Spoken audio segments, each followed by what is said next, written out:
face the effects of the housing crisis is having, as we all know, it's touching all aspects of society, but in particular the effects that that's having now reaching into our schools. There doesn't seem to be any sections of society. We also had the students in today from the Trinity, from TUD and UCD. We were also talking about how that's affecting the students, and one of the issues again that was coming up around the affordability of student accommodation, the difficulty that's facing from students who have to commute in from the broader parts around the country nationally into colleges in Dublin, for instance, but into the other big cities as well. But a protest. I mean, we can see from time and time again, and as we're going back into the Dáil season now, that there's no need, then there's a bigger need now than ever, I suppose, to be addressing the issues that are coming across all the different needed councillors or communities, and we're hearing from people on the doors. There doesn't seem to be any ease up at the moment of the cost of living crisis, and as I said, that's coming in from all different sectors, and this is what we'll be covering here today. So I'm going to get, Ruth is going to come in first, and then Paul, and then we'll open up the floor for questions. Okay, thanks Hazel. Oh yeah. So as Hazel said, we had a think in where we listened to teachers explaining about the impact of the teacher shortage and the reasons behind it. We had students in talking about commuting for hours on end, about how 2/3 of students are considering dropping out of college. So difficult is the whole experience. And I think what we saw is that the disaster, the carnage of the housing crisis is seeping into every facet of Irish life at this point. It's impacting education, it's impacting health. We can't get nurses who can afford to live in cities, and it's impacting in the care sector in general. And this in a country that has a 12 billion budget surplus, a rainy day fund, and working people that I talk to when I canvass and when we go door to door are wondering, you know, we're in our rainy day in terms of the cost of living, but yet the government is refusing to invest. All of the problems that we're seeing is the outcome of profit being placed again and again before people when it comes. So I think one of the issues that people for profit and solidarity will be raising is the need for workers to have increased pay, communities to mobilise, to demand that there's investment from this surplus, and the important first step preceding the budget on demanding that real amelioration of the problems facing workers is taken.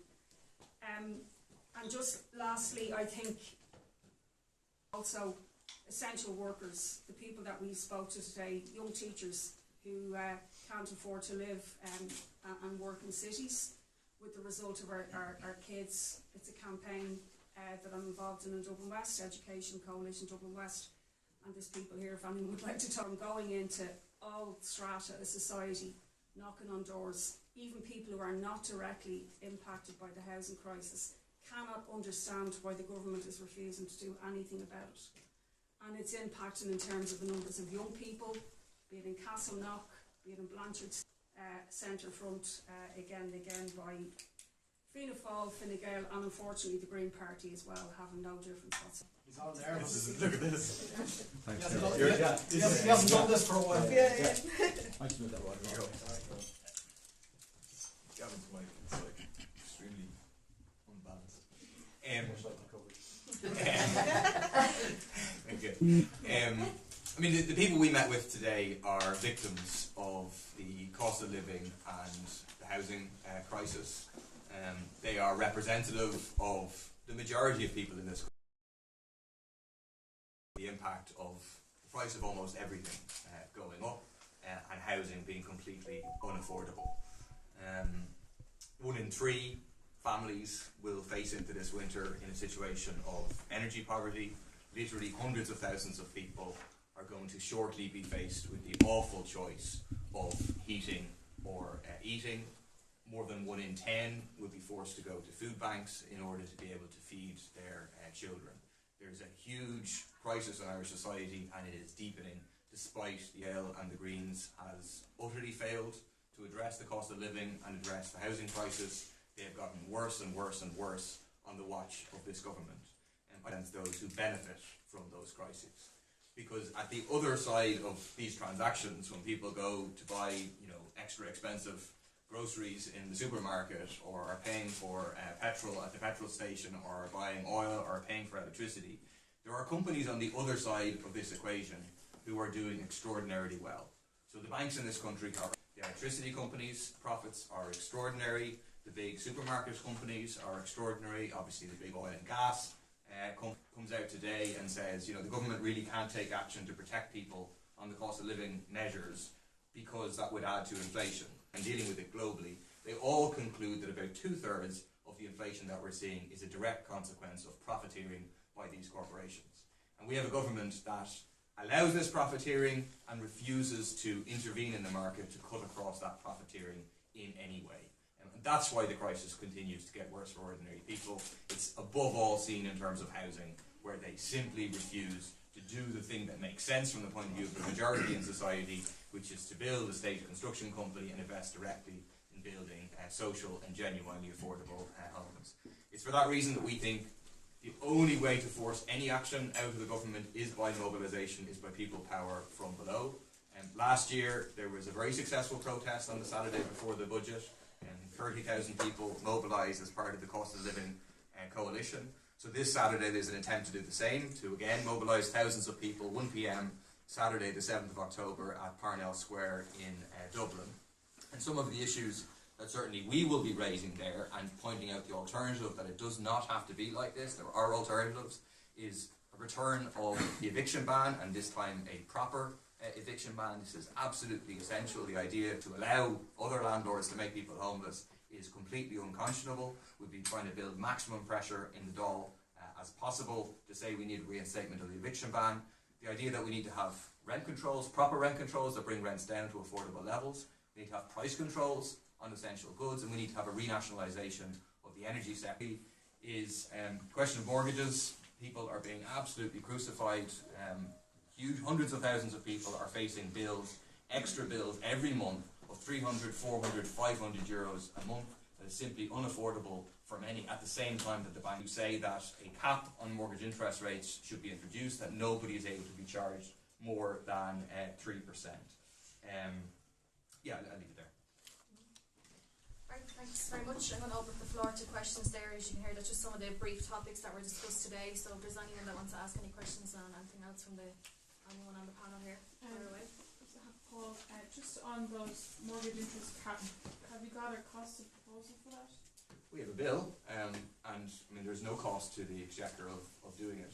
So about a year and a half ago, the government introduced a cap on the amount of money that can be charged by kind of predatory money lenders, people short-term, payday loans, all that kind of thing. So they introduced a bill to do it. So it shows it can be done, and we're simply saying, well, this should be done across the board in terms of mortgages, to say that banks cannot legally charge more than an interest rate of 3% on mortgages, which would obviously make a huge difference to and people.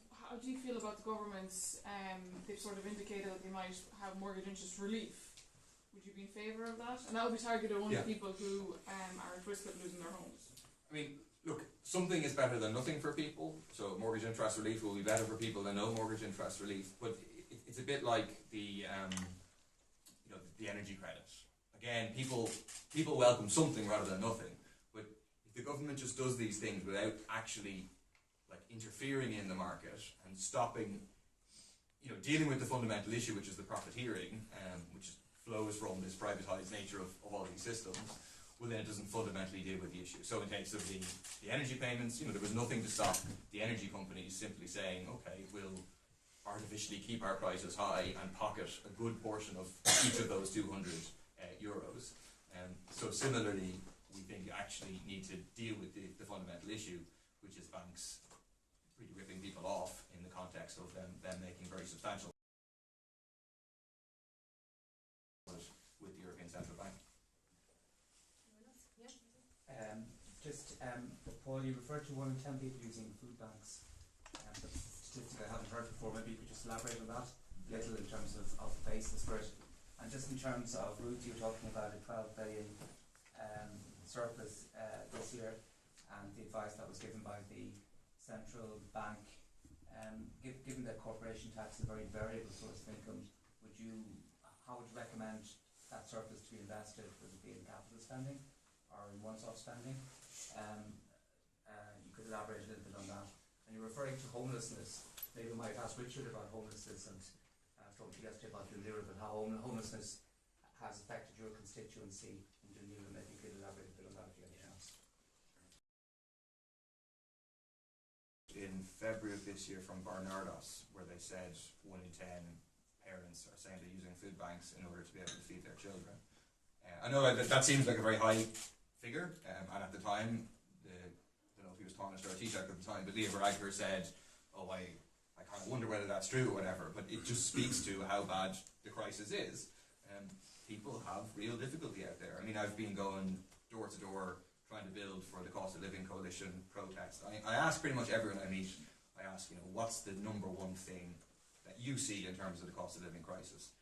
And people say groceries, because it's immediately on their mind, and everybody knows that like a grocery shop that previously cost 70, 80 quid now costs 120, 130, or a big family shop, 150, 160 is now up to over 200 euros. People really experience that.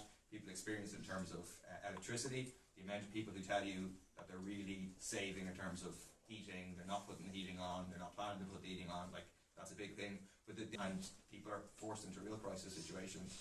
And again, it doesn't have to be that way. In a country with more than 10 billion euro surplus now 2 years in a row, the idea that the government cannot act to protect people from the cost of living crisis, that's just not, it's not credible. The government can act and it has to act. Move the mics over as well. Okay, so obviously not being in the Dáil, I haven't been sitting writing a budget for the government. But I think with 12 billion as an example, you could build 60,000 social and affordable homes at 200,000 each. Now, I'm not advocating that they spend every cent of it on building houses, but I think it gives you an idea of how you could eradicate that scourge from society if you have the will. I know there are other problems like building labour, etc. Obviously, we would advocate that they would invest in health, in education, in the essential services that people need. And it isn't actually just that we're advocating it, I think it's pretty widespread throughout society that people believe that should happen. I've been knocking on doors in Leo Varadkar's bailiwick in Castleknock, and people there can't get childcare. People are paying, massive amounts on things like that, and they want to see investment. Even this idea of tax cuts being pitted against it. In relation to multinationals, I think it's no secret that we would say that you should not be reliant on foreign direct investment as the cornerstone of the economy. Also, it's the tip of the iceberg of what could be brought in. We all know the Apple, the sweetheart deals, that they're not even paying for 12.5%. A lot of them are paying 0% in actual fact. So I think I agree with you. It is. We see that with the tech sector this year, to rely on that as yours as well. Don't know if that answers your question. Sure, yeah. Can I just make one comment, because I'm on the Budget Scrutiny Committee and I'll be dealing with some of the issues that you're asking about there. And I think it's very important to stress that increasing investment in housing now is going to save current expenditure outlays by approximately €1 billion a year and rising, that is going out on HAPS, RAS and leasing payments. So it is prudential expenditure to use the surplus we have now to build public and affordable housing. It's going to save current expenditure outlays that are ballooning in that area over the future years. And the other important point to stress is people before profit and solidarity are actually the most prudential fiscal party from a fiscal point of view in the Dáil. Because not only are we saying we should use some of the surplus to invest in infrastructure like housing that will save money in the future, but we're also proposing to raise additional revenue, significant additional revenue, that argue for financial transaction tax, that argue for increasing employers' PRSI, that argue for higher taxes on the highest earners. So while there's other parties are actually playing from a fiscal future, we're actually arguing the sustainable position, which is to tax the wealth and profits that are being concentrated at the top in order to fund expenditure on housing, on key infrastructure, and on addressing the cost of living crisis. Would you fail in with that other group, Richard?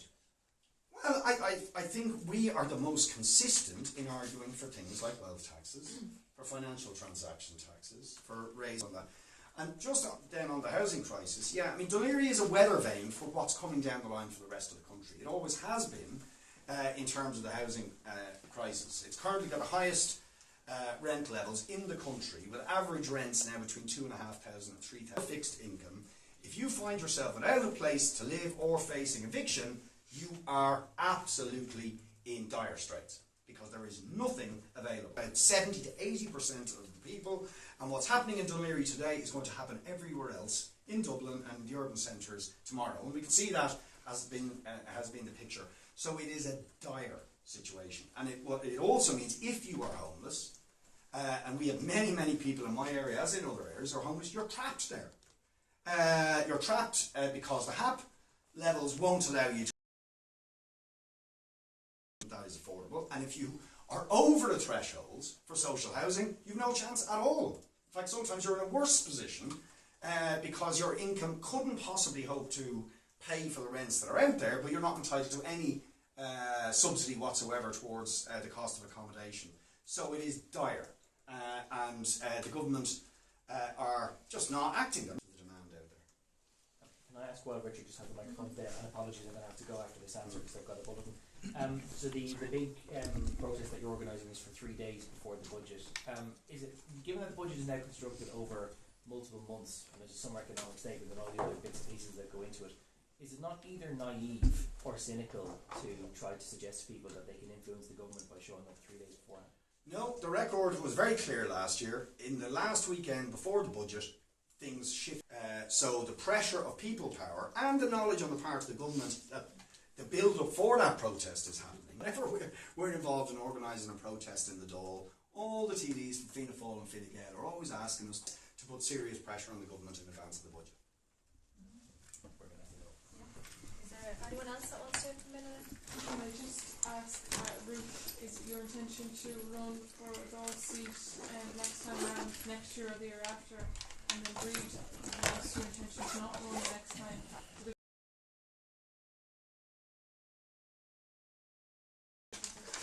Oh yeah, no, definitely run. I wouldn't be here otherwise.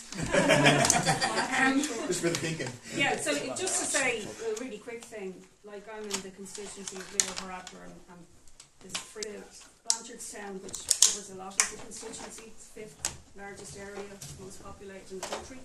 So it's got huge issues, and thankfully there's going to be another seat there. So I'll be fighting to win one of those seats as a voice for workers, for women, and on all of the issues that we're raising. Next week. Bridget? Well, I'm definitely not running again, but I have this wonderful candidate here beside me, Hazel Denorton, who's a councillor for the last 7 years, and she will be running in South Central, and I'll be working very hard to get my supporters to vote People Before Profit to vote for Hazel. And as regards Europe, I've no intention of running for Europe, but I'm not hanging up my boots. I'm going to be probably more active on the ground than I have been, because I'll be outside the Dáil and particularly campaigns on anti-racism and on climate action. I really want to build those two movements into something very significant.